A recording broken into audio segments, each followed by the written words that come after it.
আজকে বানাবো রাতে ডিনারে চিকেন সটে। তো এই চিকেনের এই যে বোনলেস বেসটা এরকম বড় বড় থাকে, ওরকম দিয়ে গেছিলো বড় বড়ই। আমি এটাকে ছুরি দিয়ে পাতলা পাতলা করে কেটে এরকম সাইজ করেছি।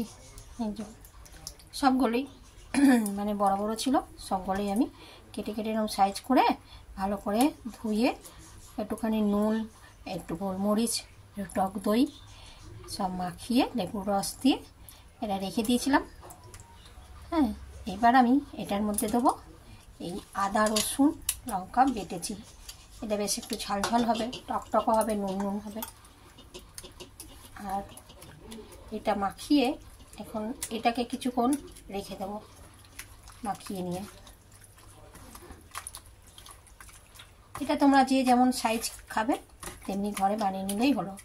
তো আমার যেহেতু অনেক বড় বড় ছিল তাই জন্য ছোট ছোট করলাম। অনেকে বড় বড়ই খায়, বড় বড় করে নিয়ে এটা বাটা আছে মশলাটা আদা রসুন আর লঙ্কা, এটা আমি এখন মাখিয়ে এটা ঘন্টাখানেক রেখে দেবো। ঠিক আছে, এটা এখন মাখানো থাক। চলো আমি ততক্ষণ ফ্রাই প্যান বসাই।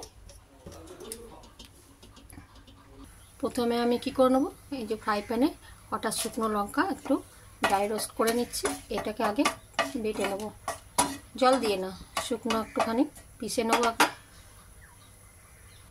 শুকনো লঙ্কাটা আমার ভাজা হয়ে গেছে, এবার আমি এটাকে ভালো করে একটুখানি ডাস্ট করে নেব।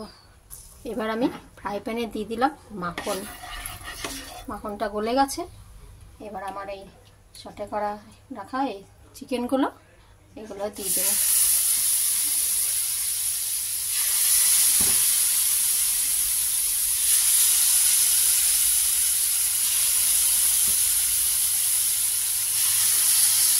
একবারে সবগুলো দেবো না, আর একবার চাপাবো তখন দেবো। এবার এটা হালকা আছে ঢাকা দিয়ে দিয়ে করবো। ঢাকা দিয়ে দিলাম, এটা এক দিক হয়ে গেছে। এবার আমি আর একটা দিক উল্টে দেবো।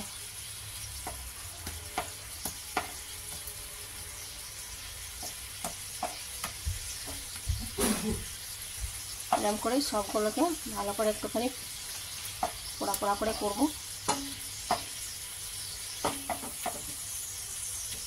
এটা আর একটু হোক, আর একটুখানি মাখন দিয়ে দেবো উপর থেকে, দিয়ে এটা ঢাকা দিয়ে রেখে দিই। এখন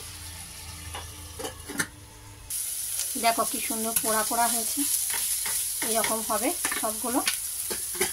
আরও একবার ঢাকা দিয়ে রেখে দিই। এবার এইগুলো তুলে রেখে দেবো, বাকিগুলো এবার মাখন দিয়ে আর আবার ওইগুলোকেও ভাজবো।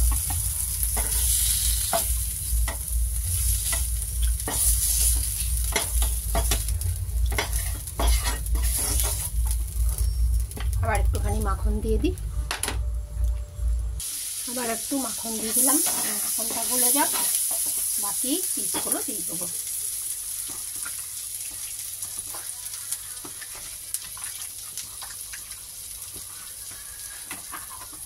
এইরকম করে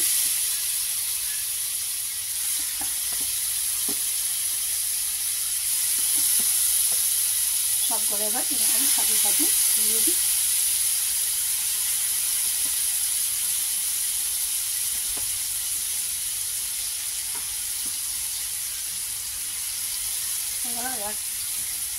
ঢাকা দিয়ে রেখে দেবো হালকা আছে।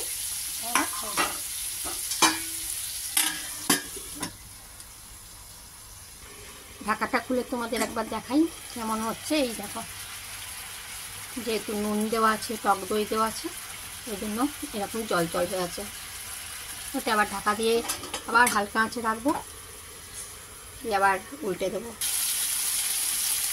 এই দেখো এরকম হয়ে গেল। এই পাশটা একটুখানি ফ্রাই হোক, আবার উল্টে দেবো। এবার এইগুলো উল্টে দেবো আস্তে করে। পুরো মাখানো ছিল তো লেবু রস আর টক দই, নরম হয়ে গেছে একদম। এটা আমার সারা রাত মাখানো ছিল। যত বেশি মাখানো থাকবে তত বেশি এটা নরম হলে তত বেশি জুসি হবে এটা থেকে। এবারে ওই পেঁয়াজটা আর একটু ভেজে নিই। এগুলো আমার ফ্রাই হয়ে গেছে দুদিকে। এবার আমি এগুলোকেও নামিয়ে দেবো।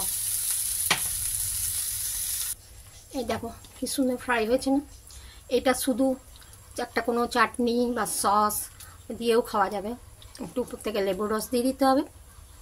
তো আমি এটার জন্য একটা চাটনি বানাচ্ছি। চাটনি ঠিক না, সস টাইপের বানাবো। তার জন্য প্রথমে ফ্রাই প্যানে দিয়ে দেবো মাখন। এই দেখো মাখন দিয়ে দিয়েছি। এবার আমি এর মধ্যে দেবো রসুন, একটু থেতো করে রেখে দিয়েছিলাম। রসুনটা একটু ভালো করে ভেজে নিই।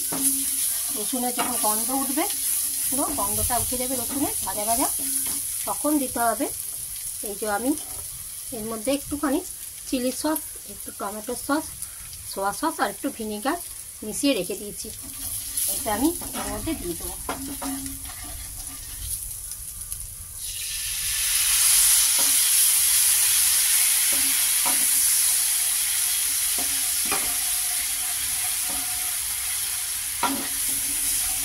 আর এতে নুন দেবো না, কারণ ওই মাংসগুলো ফ্রাই করেছি ওর মধ্যে নুন ছিল দেওয়ায়, তাই আর নুন দেবো না। এবার আমি চিকেনগুলোকে এর মধ্যে দিয়ে দেবো।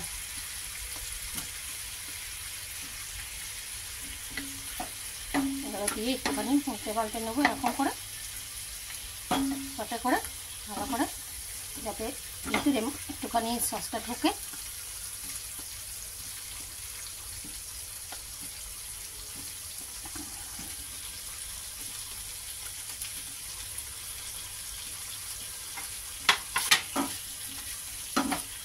হয়ে গেল। এরপর আমি উপর থেকে দেবো একটুখানি চিলি ফ্লেক্স আর একটু হাফস।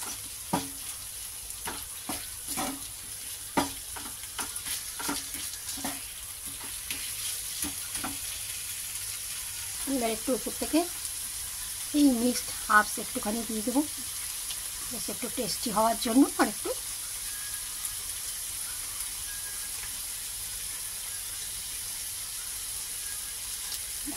হয়ে গেছে। আর দেবো একটু চিলি ফ্লেক্স।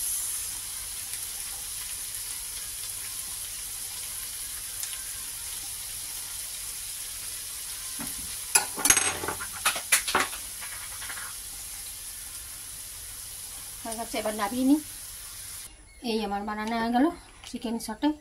তো কেমন লাগলো তোমরা বলো, আর রেসিপি তোমাদের পাঠিয়ে দেবো, তোমরা দেখে নিও। আর যদি ভালো লাগে আমার চ্যানেলটাতে লাইক কমেন্ট শেয়ার করে দিও।